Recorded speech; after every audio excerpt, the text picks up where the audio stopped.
This is the Etiology podcast.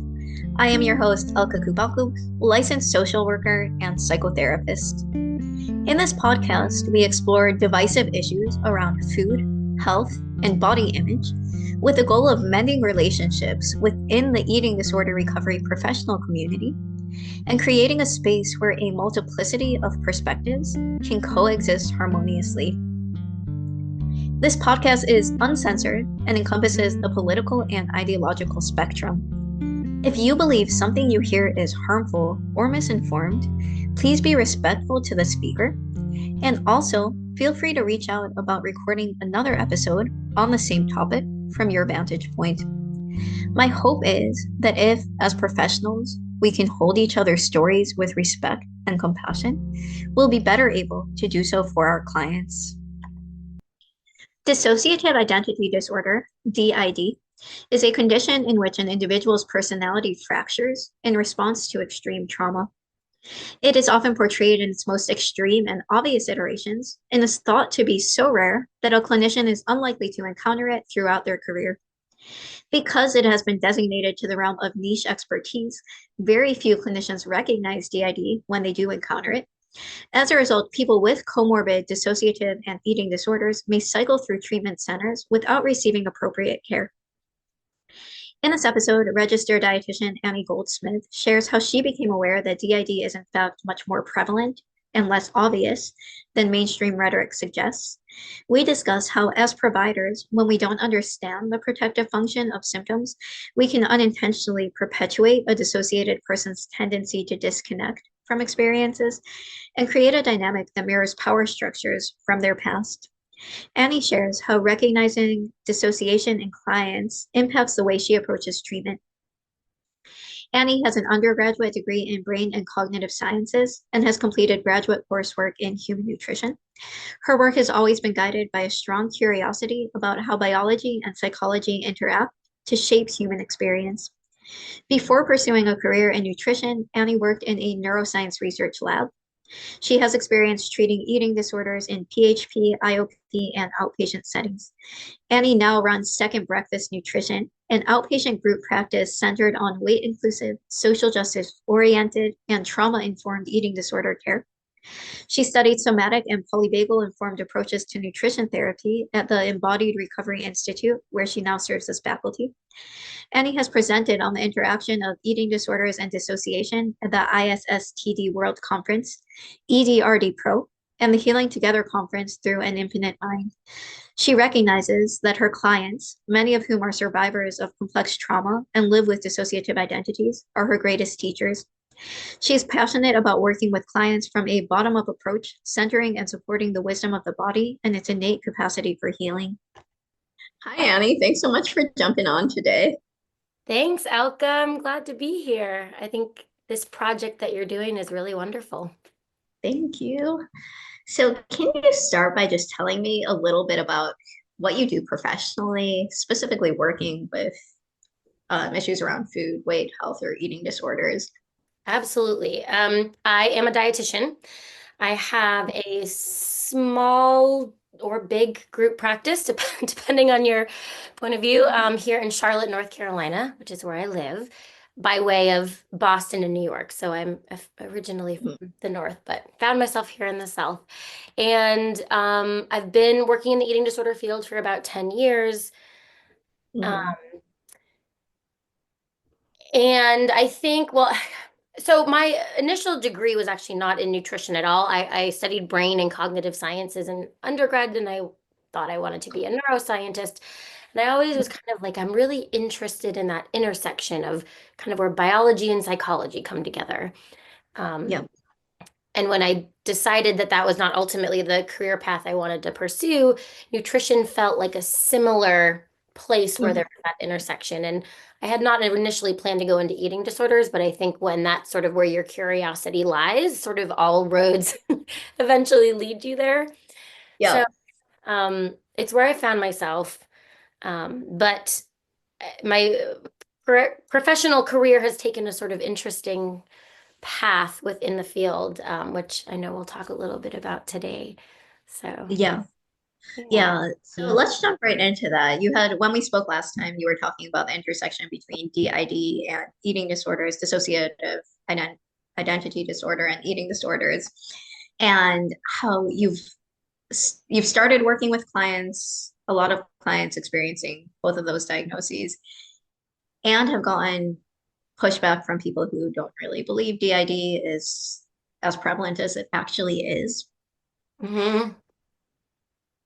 Tell Yeah. me a little bit about Tell me about what is common rhetoric around DID in this field? What do people know and not know about it? And what's your position on it at this point in time? Yeah. Well, and I can speak from my what I've observed, right? Which may or Yep. certainly won't Mhm. represent the entire field at all. Um, Yep.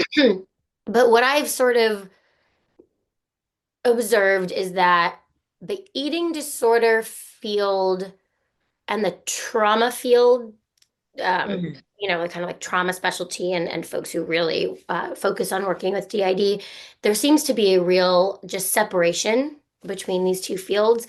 When I did work at higher levels of care very, very early in my career, um, nobody ever talked about dissociative disorders. Dissociation was not something that was conceptualized within treatment planning.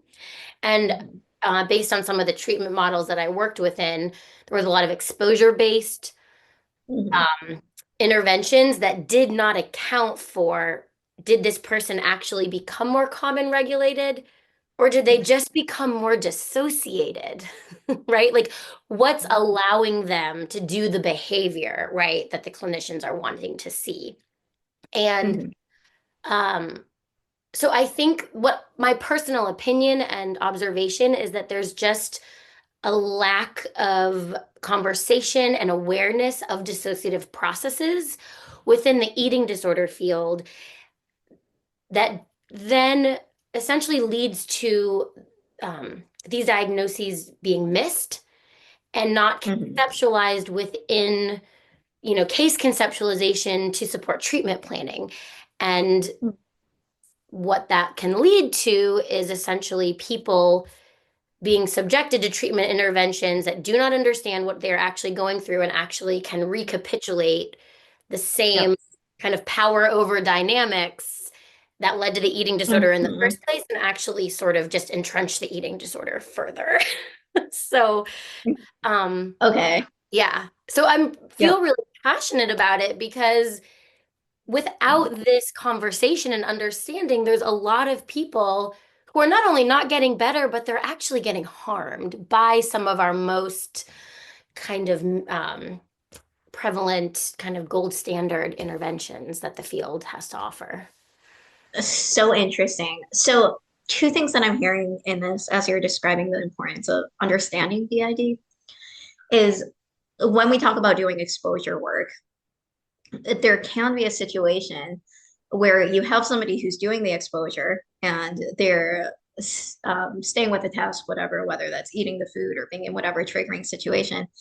But Mhm. it's not that they're becoming what we expect in exposure is that they then start to become comfortable with it, desensitized, so they're not afraid of it anymore.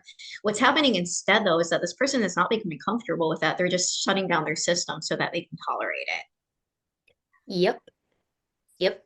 And for folks who have become very practiced at doing that because that has been their go-to survival mechanism, that is going to be easy to turn on, right? Mhm. Um, Yeah. and because the survival of the system depends on being covert, on not being seen, Yeah. people on the outside are not going to be aware that that's what's happening because they're going to present super Mhm. compliant, super, Mhm. like you're not going to see that distress on the outside. It's all happening internally. Yeah, so that's the second dynamic that you're describing is when you described it before as power over, where this person is again shifting back into that role where somebody's just taking control over them and they're shutting down in order to to survive, not to be rejected, Hmm. like they've been taught to do in the past. Hmm. It's really common for folks to experience like real reenactment dynamics within higher level of care. settings, Hmm.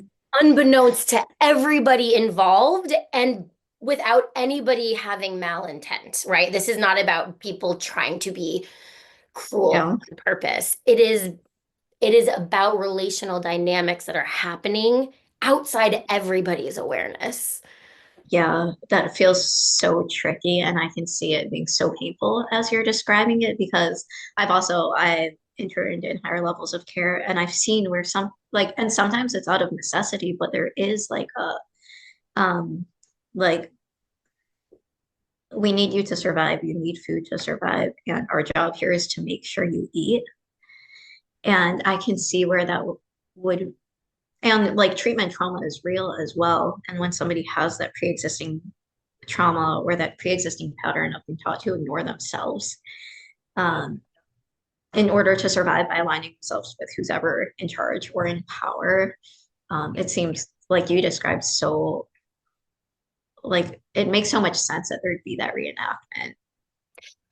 And there are also, and I can imagine people being like, well, then what do you do, right? Because this person has to eat or they might die, right? So it can be really tricky.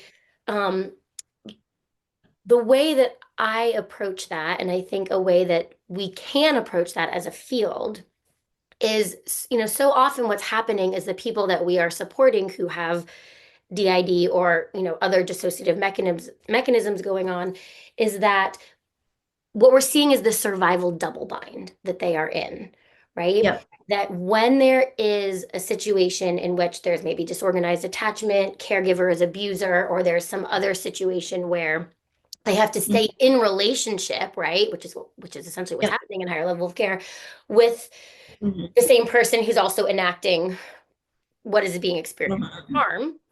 Um, Yep. that the survival mechanism, the survival strategies may work in the short term, right? Like eating, like the eating disorder, right, becomes a way to sort of disconnect from what's happening, to sort of get through the experience, but it comes at a cost, Yep. right? Like there's this sort of overarching experience where I can get my needs met, but it comes at a cost, right? That there's no Yep. situation in which Hmm. there's not consequences. And Right. and so what it becomes really important for us as providers is to name that double bind, right? So when I'm sitting with my clients who are like, I feel like if I Yep. eat, I'm gonna die, right? Because like the Hmm. eating disorder Yeah. was the survival behavior. Hmm. And it's like, I hear you, right? And on the one hand, it's like, I believe you. There is a part of you, there is part of your experience where it feels like you're gonna die if you eat this food. And Uh-huh. in a different context, right? Because trauma memories are stored in a decontextualized way. In a different Yep. context, in now time, you not eating is also a threat to your survival, right? So this is really hard Hmm. because there's a double bind that you're in. And so I'm Yep. wondering if, right, we can maybe find a way to find, well, what is your capacity to eat? It might not be 100% of that meal plan, right? It may be nowhere near what me as your dietitian would love to see, you nourish yourself with. Yeah. But if it's within your capacity and it overlaps with what is enough to stay biologically alive, well, now we've Hmm. got something we can work with. What if we see if we can find that sliver of space, right? Hmm. Where there might be this overlap? Yeah. Often when clients are sort of invited into that, I mean, Hmm. it's not to say that the challenge goes away, but there's an alignment. It's like, oh, this person sees and understands the Yep. dilemma I'm in. I don't have to Hmm. have one side or the other. Yeah. And we're gonna work together to find solutions. And it's Yeah. it's a place to start. Yeah. It reminds me of, in general, we know when working with involuntary clients that the first step is to name, like, you don't want to be here. It's hard for you. It feels like that, where that engagement process where you're first focusing on, like, let me see that I'm understanding you. Let me show you that I'm with you. And Mhm. then from there, inviting them to join you in the solution-based process instead of just like, this is what you need to do and let me And let make you me do tell it. you what that is, right? Because Yeah. And Mhm. and I think it speaks to, I think there can be this almost sort of adversarial way that Yeah. clients and providers are, because it's like, well, they don't know how to do what's in their best interest. So I have to help them do that. Um, I recently did a consultation with somebody who she's a provider, and she has lived experience. And what she was really kind of naming in that consultation was like, whatever your client doing, you have to trust that whatever they're doing from a place of maximizing survival. You may not Mhm. understand why, but Yep. that's what's happening. Like, folks Mhm. who have complex trauma and DID are the best survivors you will ever meet in your entire Yeah. life, right? Mhm. And so the question becomes, how does this maximize survival for you? And in what context did this maximize survival for you? Mhm. And it's not like, and how do I join with you, right? To sort of Mhm. offer more information that might offer different routes to or paths to survival, because Yep. ultimately what we're doing is we're aligning with their Mhm. survival instinct, right? Yep. Which means we're on the same team. Mhm. But if there Yeah. are parts that think that we are trying to undermine survival, they see us as, you are one more perpetrator. And Yep. that's the dynamic we're going to be in. Mhm. Yeah. That makes me want to go into the conversation about insight because that gives such a beautiful and different explanation of lack of insight. It's not that your eating disorder is so severe that you just are incapable of seeing it. It's that this is actually the best method you found to survive. Yes, absolutely. And it's and the insight is actually about how do we hold multiple truths at once. Yep. That's what the clarity is about, that this and this are true. Because what's Mhm. happening in the dissociative process is that in order to survive, that knowing got separated out, right? That I Mhm. couldn't know both this survival strategy and this opposing survival strategy at the same time, right? Because Yeah. that's that's Mhm. going to undermine my ability to sort of like make those split second unconscious decisions in the moment about which path to choose. It's all sort of happening Yeah. outside of conscious awareness. And so we're Mhm. bringing that in and this is critical, in a context of safety, bringing Mhm. that into conscious awareness. If there is not a context of safety in which to do that work, Mhm. then the system is not going to be able to hold, the both and. Because it Right. wouldn't make any sense to you. That wouldn't be safe. Right. The reason for splitting is still there. So it's Exactly. both, we can hold like both this survival strategy and what's needed for survival in this situation. And underneath that, we can hold both this part of you and this other part of you, which is also what happens in trauma, where you can't, I mean, in the situation of abuse, you can't be both in touch with, especially severe abuse, both in touch with what you're feeling and able to either if this caregiver remain in contact with them or maintain like what is necessary to survival. So Yep. people are forced to cut out parts of themselves. Hmm. Yeah. Tell me about your entry into this. Like, was there a first client or when did you become exposed to this and how? Right, because it's not like this was part of my sort of mainstream training. Um, Yeah. so some of that, so okay, the short story is I am trained in a treatment modality. It's called embodied recovery for eating disorders through the Embodied Recovery Institute. Full disclosure, I've been studying that model for about 6 or 7 years, and I also now am part of the faculty and I do teaching. So I'm Very cool. um yes, it's and a lot of how I view things is really informed by some of sort of the Mhm. groundwork that this sort of framework has supported. But my teacher, whose name is Rachel, who I think you've been having some conversation, Yeah. Yeah, Well, we'll have her on in the future. yeah, she's wonderful. So she was on a podcast called System Speak, which is, and at that Mhm. time, I would just, anytime she guested on a podcast, I was like, oh, I'm going to listen to it. And this one particular podcast is Mhm. actually put on by somebody who has DID, is also a therapist. And so does this sort of interesting mix of a thread of their own story as well as doing clinical conversations. And so I listened to the podcast Yeah. episode and I was like intrigued. And I just went back to the beginning and started listening, and it was like totally mind Mhm. blown.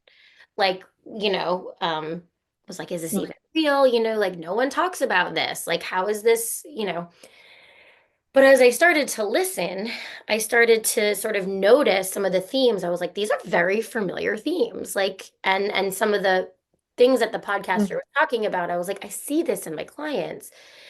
And so I started to look at my own caseload Mhm. and started to wonder, do I have people who have DID that has not been diagnosed or sort of discovered on my caseload? And there were a couple folks, two in particular, that I started to think this about. And fortunately, they actually both had the same therapist at the time.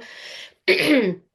So I went to this therapist, and because she is lovely, and I mean, this is another little soapbox I have, but like, right, when we work on teams, it's like, what is it to listen to everybody on the team, even if you're a dietitian and maybe that's not, you're not diagnosing Mhm. things. And so it's like, can we Yep. hear what people are observing? But so I went to her and I kind of Yeah. and brought this up to her, and she was like, that's really interesting. I'm gonna do some more of my own learning and blah blah Mhm. blah.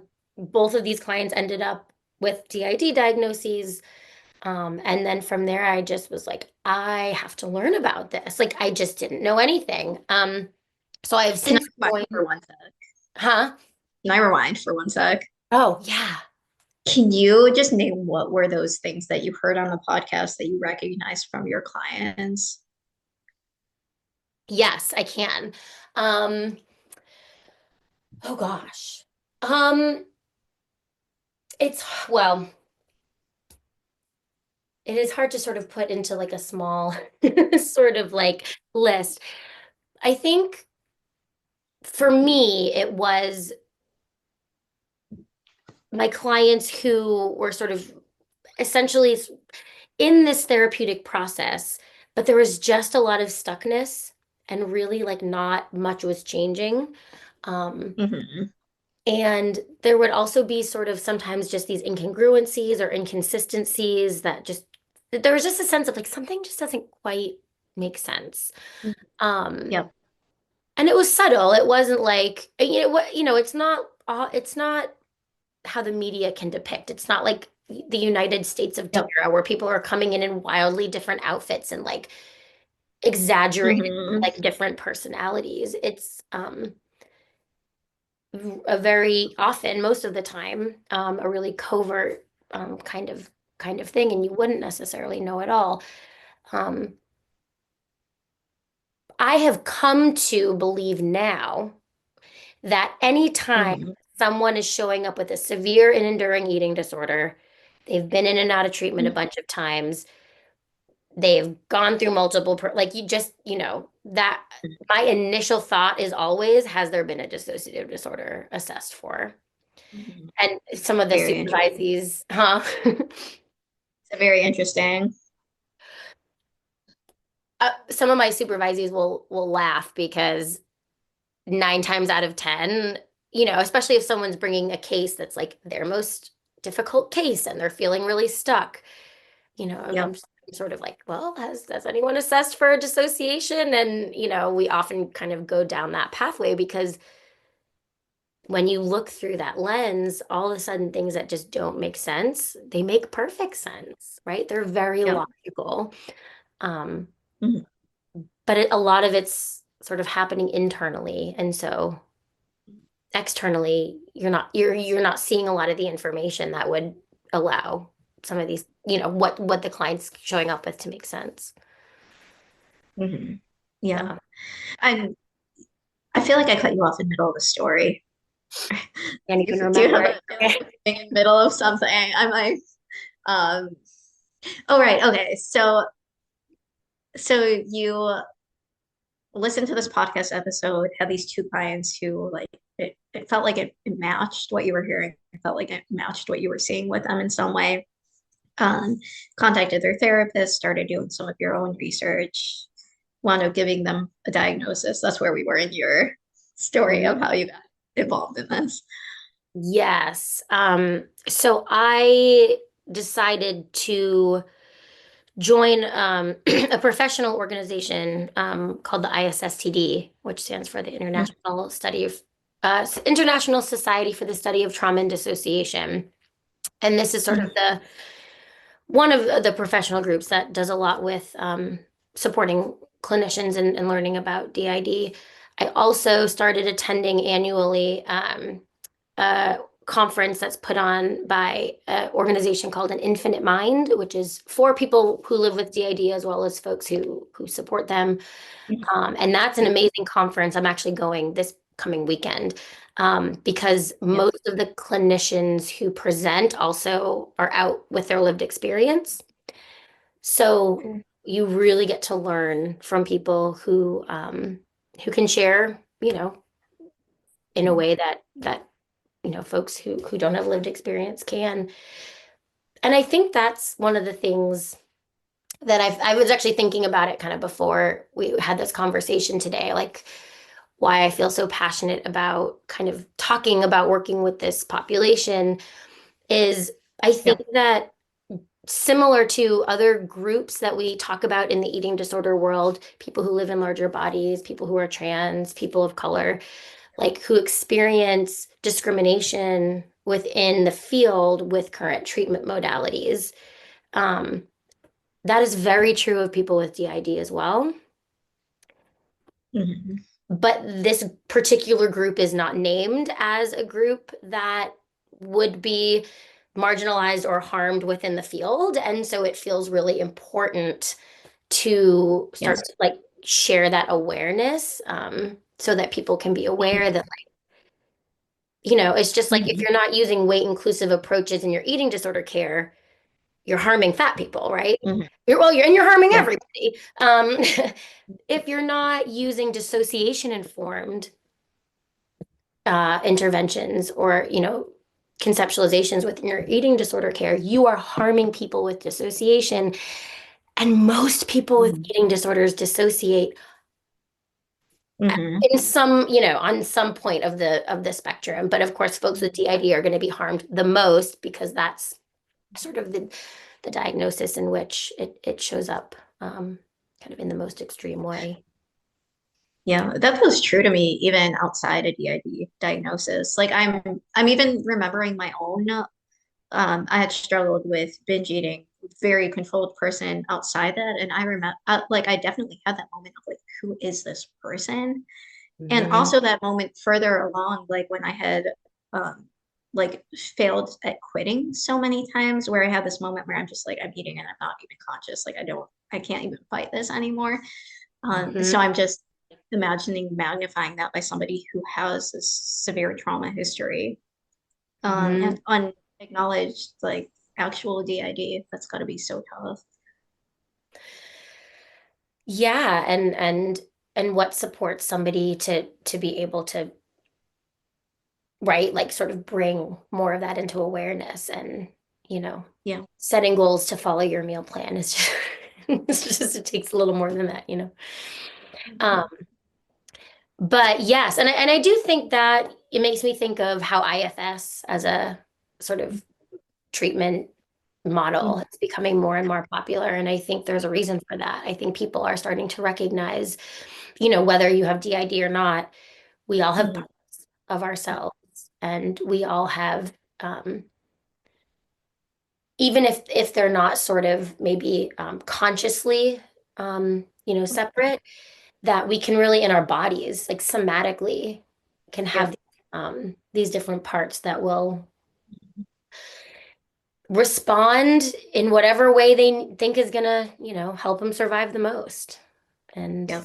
you know, if we Mhm. try to understand why it makes sense, almost always we'll be able to find that answer. And then it's like, oh, so what you had was this, right? But what you needed was this. Well, Hmm. what if we add some of that in now, right? And help that part realize that maybe what it didn't have then, it does have now. Would that change something, right? Hmm. Yeah, very cool. So for you, like the value that pulled you to this was I care about groups that are shut out or marginalized, and especially groups who people don't really know about yet. So they're Mhm. still being hurt by that lack of knowledge. I mean, I think as you name that, that it totally fits. I don't know that that was like my conscious process. Um, Yeah.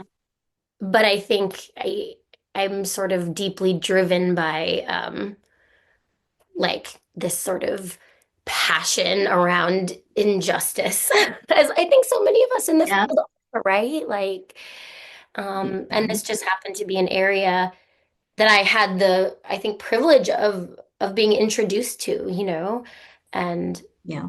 like once you see it, it feels like then there's this responsibility to try and support change in that area. Yeah. Can you tell me about the range of responses you've gotten once you started understanding dissociation and bringing it in to your work with clients? I would say like most of it's interesting because I sort of have I've sort of selected to sort of I have my Mhm. colleagues that feel safe for me. Yeah. I think I think we gravitate towards, partnering with folks who we resonate with. So Yeah. for the people who I have good relationships with and all of that, it's nothing but positive. And Yeah. in some of the spaces where, I've been trying, I've had this passion about like even, you know, in the eating disorder space, kind of talking about dissociation, but also in some of the dissociation therapy Yeah. spaces, talking about eating disorders. And Mhm. so that has all been really positive. People are generally like, this is really important. Like, thanks for, talking about it. I think where Yeah. I get pushback is like if I have a client who, we're suspecting there might be a dissociative process happening and we'll bring it to the psychiatrist or something. And, we'll get like, no, that's Mhm. not a thing. Or like, no, that's only like, one case in your lifetime kind of thing. I've had that happen to me a few times where like a psychiatrist refused to accept the therapist's diagnosis of DID. Basically was like, I disagree with you. Um, and I think my sense is there are folks who think I'm way out of my lane and way out of my scope in even talking Mhm. about this and then talking about how do we integrate the Mhm. nutrition work, through a dissociation informed lens. But Mhm. I don't get a lot of that to my face. So I don't know, honestly. Okay. Yeah. That's we're actually going to do a future episode on um, something along the lines of scope of practice, but being a dietitian also sees trauma and some of the judgments people have about that and how you experience it. Yeah. If like it's interesting to me because when I think about, I don't know, controversial diagnoses or diagnoses that bring up strong emotions for people, they each have a different almost message associated with them. Hmm. And like with borderline, I'll hear people be like, oh, it's stigmatizing or hard to treat. With schizophrenia, people are like, these people can't really function. Do we want to give someone a diagnosis like that? And what I hear with DID is, does this really exist beyond the very extreme case? Mm-hmm. Mm-hmm. That seems to be the narrative that I encounter and a lot of people who I've spoken to kind of say is often the way it's taught in school. Like, Hmm. we don't really need to focus on this because you'll likely never see a case kind of Yeah. conversation. And the stigma that also comes with being out, like there are a lot of people who are clinicians with dissociative disorders who cannot disclose that because of stigma and, Mhm. a fear of losing their license or just a fear of harassment.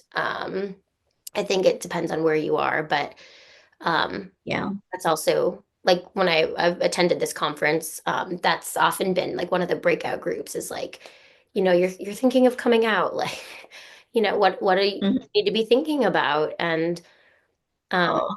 it makes me think about eating disorders. It's how now disclosing a past history of an eating disorder, people can still be a little bit, I think people get a little bit more riled up when we're talking about people who currently identify as having an eating disorder, also treating eating disorders.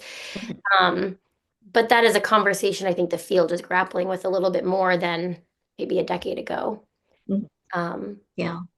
so yeah, I don't know. Mhm. I don't Yeah. know what to say about that. These are just sort of the themes that I'm often kind of. Yeah. Yeah. I'm trying to grasp what the motivation is for denying it or what's underneath that. And I mean, we can we can have somebody on sometime who belongs to that camp, but um what I hear from what you're saying is a like fear that somebody who has this diagnosis is not competent to treat people, or is too fractured to show up effectively at work. I think that's I think that's probably part of it. Um, I- my brain got sparked by something you just said about why are things the way they are. I can Mhm. speak a little bit to what I'm aware of with the history of DID in the field. It's really, really interesting. There is providers refer to something called the memory wars that happened in the 90s. Okay, yes. Are you familiar with this? Yes, I'm familiar with that. Yeah. And so yeah, talk about this is like probably the most controversial. So back in the 90s, there were a lot of people who were starting to come out and disclose childhood abuse in their families, and Mhm. there was an organization of families that got together and created the False Memory Syndrome Society or something like I think it was called. And there was this big study done by this that scientist named Elizabeth Loftus who did this study called the Lost in the Mall study and basically said that it proved that you can implant false memories. And so which and that study has really been debunked at this Mhm. point.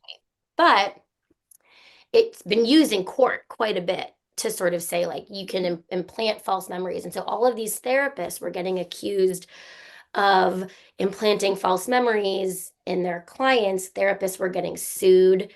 I mean, the Mhm. people you talk to who lived through it, it sounds like it was a really pretty terrifying time in the field. Um, it was also around that time that insurance stopped covering sort of like trauma related conditions, and it kind of really switched more into that managed care. And from the people Mhm. I've talked to, and I could be butchering this history, so any Yeah. listener, know what happened. Mhm. I apologize. Um, but from my understanding, it was around that time that also schools really shifted more into teaching more cognitive behavioral Mhm. approaches and really moved away from more psychodynamic Mhm. approaches in in therapy. And so um, there's a really good book by Judith Herman. It's called Trauma and Recovery. And she talks in this book about the lineage of this. But when you think about what DID is, oftentimes what we're talking about is children being abused by adults, often family members. Mhm. And as a society, that is not something that we want to look at. That's painful. hmm It's really painful. And, I think the statistic is like one in five children experience. Wild. That's Um, really horrifying. it's really, really horrifying. And as a society, right, what if we acknowledge how prevalent DID is, which is, this most recent statistics I've read is like 1.5 to 3% of the population, maybe more. Um, it would require us to really grapple as a society about how we protect the most vulnerable among us, right? Which is children. Yeah. So I think there's really good reason for essentially dissociating as a field from Yeah. acknowledging. I think it's really painful to sit with. It's really painful to sit with clients and hold space for that kind of suffering. Hmm. Yeah. Yeah. It's the story people hear and are like, that's so horrifying. It's hard for me to even conceive that it happened. Hmm. Hmm. And that's part of the pushback you get. The other part is just people don't know, or people assume it's going to be this caricature of what. Yeah, I think that's probably what's more on the surface is people just don't know. But I tend to think that there's this sort of underlying sort of collective inability maybe to really acknowledge Yeah. um and I mean not to get political, but I mean we're seeing it's the same dynamics we're seeing play out in our society right now, right? Hmm. Just there's these polarized dynamics, right? Where there's so much dissociation, right, involved in sort of operating, I think, the way as we are as a society. Yeah. Yeah. By the way, just so you know, I can sense that there's some uncomfortable, like, do I want to go into that territory or not? Like from my perspective, there's nothing on here that's taboo. Off. Whatever you feel comfortable and want to talk about, you're welcome to. Okay. I mean, I it's really interesting. I was talking to a client of mine who is a system, which is one way that's I'm not sure people are familiar with the language. So often folks who identify as being plural or having multiple identities will refer to themselves as a system. Yeah. Um, and so we were kind of talking about how like the inner dynamics within a DID system are really being mirrored in our society right now.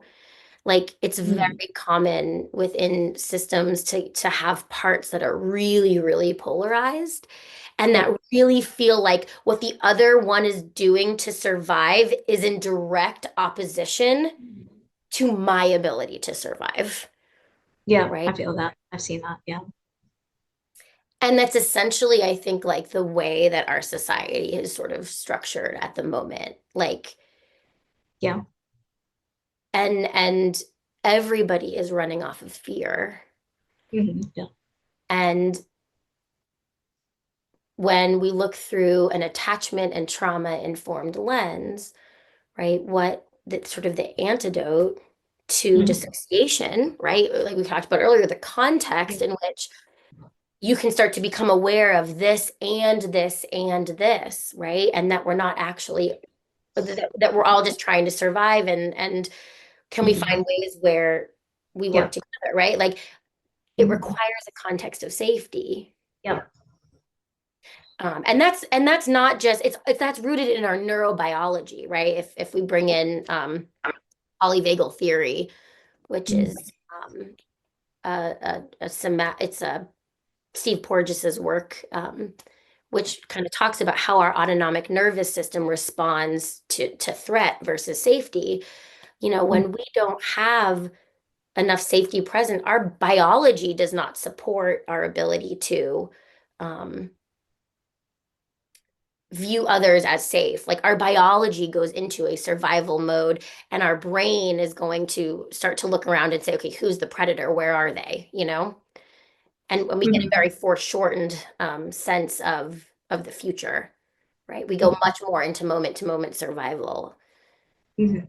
and much less able to sort of problem solve and um, And think see each other.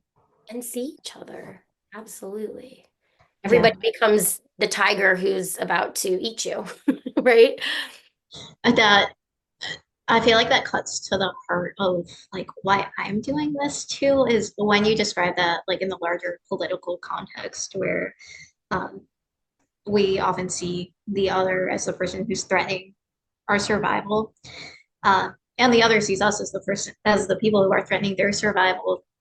And then it's like it's so difficult. Like we wind up just cutting off contact with each other, and I feel like when we go underneath like all the slogans and lines and just to our stories, which is what we're doing here, our stories and the stories of the people we connect with, we're able to start holding space for that and create that enough safety like you described to be able to hold this and all Yes. different parts. Yes. It is it is well known within like kind of working with dissociation that when there's a part in the system who's actually doing like some of the most Mhm. seemingly quote unquote bad things, often they may be called like a perpetrator part or an internal abuser, or some of the names that are used. Um, that is usually the part of the system that's working the hardest Mhm. to survive. I Yeah. mean, the whole system's working really hard to survive, but aligning with that part is often the key to starting Mhm. to see shifts. So, as opposed to sort of seeing the parts that are engaging in the eating disorder, are cutting, threatening suicide, Mhm. right? Like all the things that we might see instead of being like, how do we get them to go away? It's like, Mhm. how can we partner with them, Mhm. right? But in Yeah. order to do that, you can't vilify them, right? You have to see their humanity. You have to Yeah. see where, Mhm. like, why what they're doing makes sense for their Mhm. sense of self-preservation. Yeah.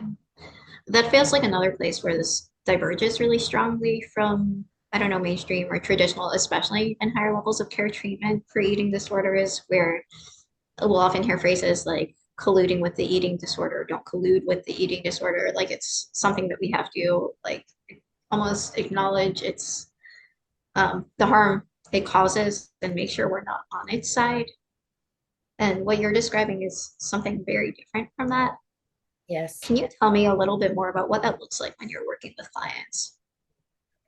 Yeah, absolutely. And I love that you name that. I have one client who also has a system, and she talks about how that was her experience in eating disorder care, that she was supposed to like make like a picture of her eating disorder and then like tear it up or like, and that Yeah. she was like, I refuse to do it because my eating disorder saved my life, you Mhm. know? So the way that I approach this, and I draw almost entirely from my embodied recovery training to do this, but I look at the behaviors that this part or the person is engaging with. And my first thought is, okay, well, why does this make sense? Right? Like, where's the injury? Um, and then together with my client, we will really talk about, I talk about, like I'm a really big believer in case conceptualization, like really sort of understanding like what's happening here, like having a map.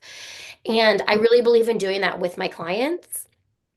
And Mhm. so we'll do that together and kind of talk about, okay, let's understand before we try to change your eating disorder or what you're doing, Mhm.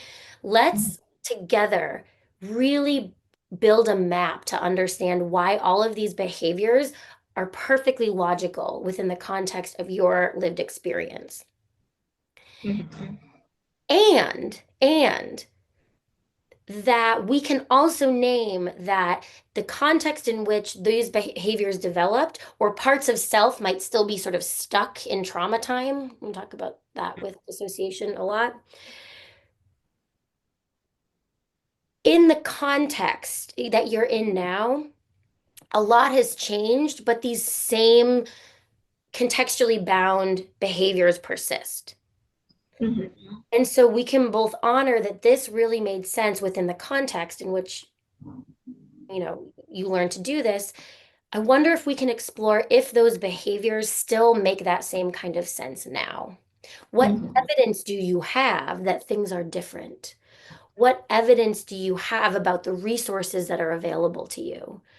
Um, and so together we start to, one of the things we say in embodied recovery is that recovery is an additive process, right? What Mhm. resources do we add to your world or to your awareness that allow you to make choices that most match um, the context in terms of not only just surviving, but thriving, Mhm. right? Because that's, I think, the other really big thing that comes up for many of these folks is like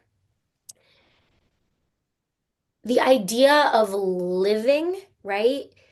In regards to like resources for safety, care, and connection and attachment are available to me. That's not even within like often um that's not even like something that exists. That, Yeah. oftentimes what you're encountering is somebody who is like, I'm jumping from survival strategy to survival strategy to survival strategy. It's Mhm. also like helping build up the nervous system in a way that's like, wait a minute, you might not always just have to be surviving. You actually might get to be like living a life. Well, what does that mean? Mhm. And often you're really having to sort of conceptualize that together and support someone in building the idea of Yeah. that possibility. Yeah. In some ways, that also addresses the fear that if we acknowledge that the eating disorder has a positive role or has been necessary for survival, we'll be giving our power away to it. And I've actually encountered that fear not just from treatment providers, but also from clients who are Mm, afraid of if I relate to this part of me with gentleness, it's going to take over completely, and I'll just wind up back where I started. And what you're describing is we're acknowledging that part and its positive intention, mhm. and at the same time we're looking at what can we give it, or what will allow us to move from the place that it's got us stuck in. Exactly. It is a part that has so much strength and resilience. It's brilliant, brilliant. And what is it to recognize that brilliance, Yeah. and hold it in in the context of love, right? As opposed to fear. Yeah. And then what is possible can just emerge. Yeah. A challenge that's coming up for me that I've experienced, and I'm curious to hear what your experience with this is, to what degree you have or haven't encountered it. But I've seen, and I tend to operate from a somatic internal family systems, mindfulness type approach, and I've found in higher levels of care, in particular, like working with people with more. I want to say potentially almost fatal symptoms, or not almost potentially fatal symptoms, is that we can have a situation where I have a client who's like incredibly insightful. We're working with the eating disorder part, getting to know it in a kinder way, understanding its function, and working with it to develop new ways. And it feels like in the emotional work, like we can see so much movement, and then like their weight and vitals and all that stuff is taken, and they're still in a place that's really unstable. How do you, and that's where I feel like we get into the like, there's the emotional work, and there's also just like this person has to eat even if it's really difficult and really painful. How do you navigate that? What does that look like, and what have you seen? Yeah. Well, I mean, I think just to kind of think like about what could be in the way of a barrier to change. I think that, well, so we can think about, right, there's kind of these like three levels of organization that we can kind of identify. There's the somatic, the emotional, and Mhm. the cognitive.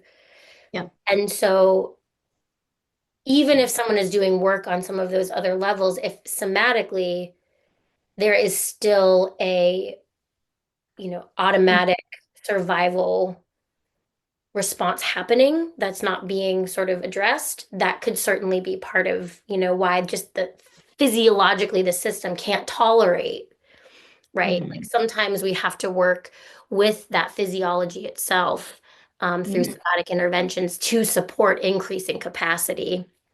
Um, Mhm. but you're kind of saying like, what do we do to essentially buy time, like to sort of make sure that they can stay alive so we have time to do that work? Yeah, and how are you navigating? Yeah, I guess it is essentially a question of buying time or yeah, supporting a person's basic safety when it's necessary. Um, when Yeah. that is aligned with what their system is actually or what their emotional somatic system is ready for in the moment. Yeah. Well, and it's tricky because it's like, um, right, agency and autonomy and safety are the antidotes. But Mhm. also, right, if there is not enough, and that's ultimately what's going to support the increased capacity that will allow for the nutrition. Right. Um, but that takes time. Yeah. Um, what I typically do to go back to that idea of capacity on the one Mhm. hand, and then nutritional needs to support Mhm. survival on the other, and is I'll literally draw like two circles on a piece of paper to my client and be like, here's your capacity to take in nutrition in this one circle. Here's the amount of food it's going to take to keep you alive in the other. Like, Mhm. all we need is for these two circles to overlap the teeny tiniest bit. Mhm. Um, what can we do to support that? And sometimes I think, because, so often clients have this sense of I either have to meet 100% of my meal plan or just go full-blown eating disorder. Yeah. And so to offer a, a framework that aligns with what is happening, right? Because we're acknowledging the lack of capacity, right? We're Yeah. acknowledging the survival mechanisms that go with the not eating, Mhm. um, as well as naming, and there's this current timeline that we're in which your physical body needs certain things to stay alive. Yeah.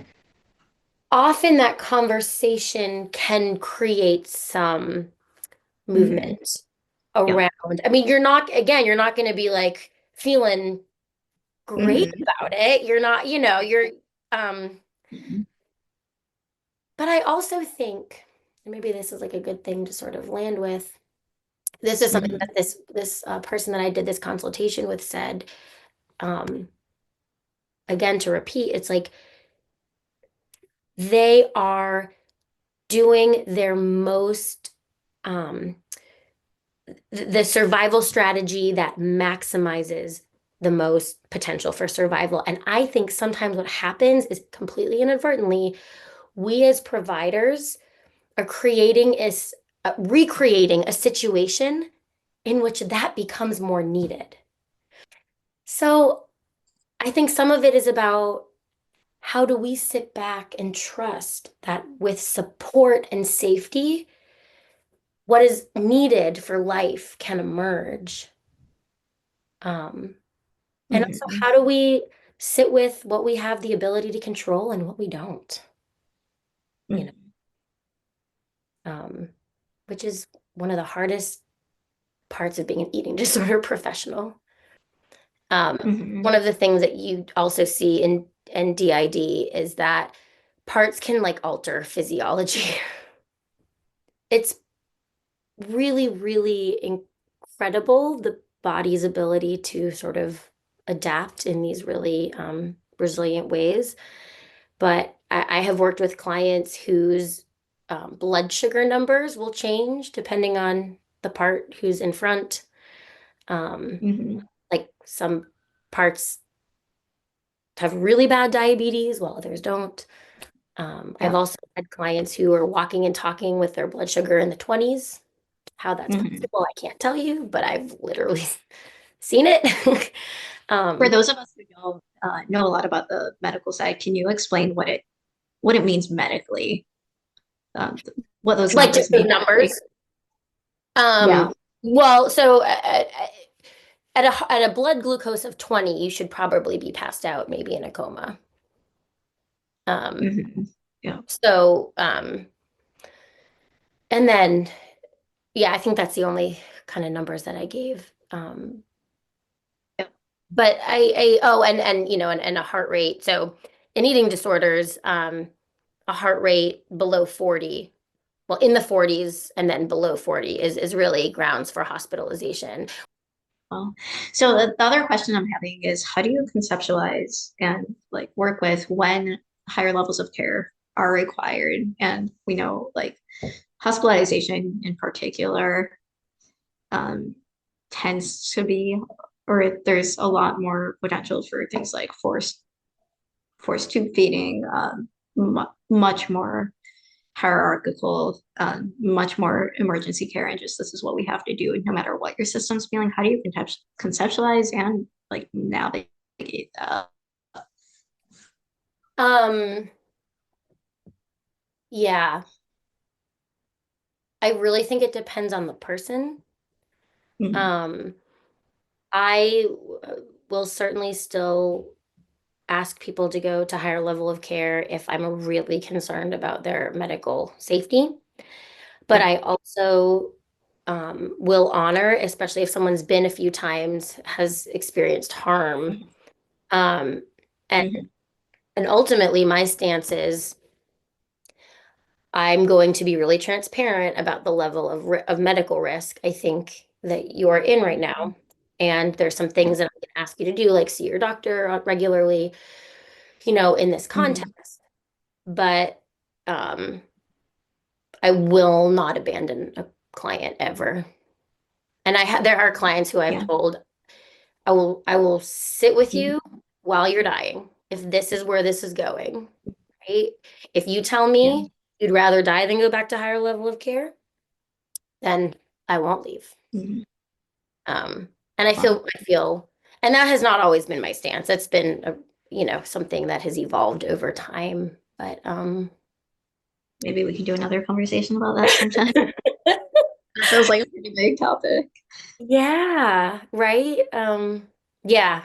And that's a well thought out, you know, that's a well thought out position. I'm sure it is, and like I'm sure you have valid and really real like experiences that led you to that. Yeah. What do you want to leave our listeners off with? Oh gosh. Oh gosh. Well, I'm like, yeah, I just put it out there. This is all this stuff. It's funny. I've had supervisees before who are like, oh my gosh, like you know, who've had a couple clients with DID and they're like, I just never brought it to supervision because I didn't know I was like, I didn't, I just feel like, you know, there's like stigma or something. Um, and so I guess it's just, I really want to invite people to consider the possibility of things that are unknown to them. Yep. Um, and what would it be to apply some of these lenses and see what we find and really see people's humanity? Um, Yep. yeah, I think that's Yeah. it. Thanks so much. Where can people find you? My practice is called Second Breakfast Nutrition, which is a homage to hobbits, because I'm a very big Tolkien nerd. Um, and so you can find us online. I don't really do the social media thing, especially these days. I just can't. Yeah, so the website would be the place. Cool. Thanks so much. All right, thanks, Elka.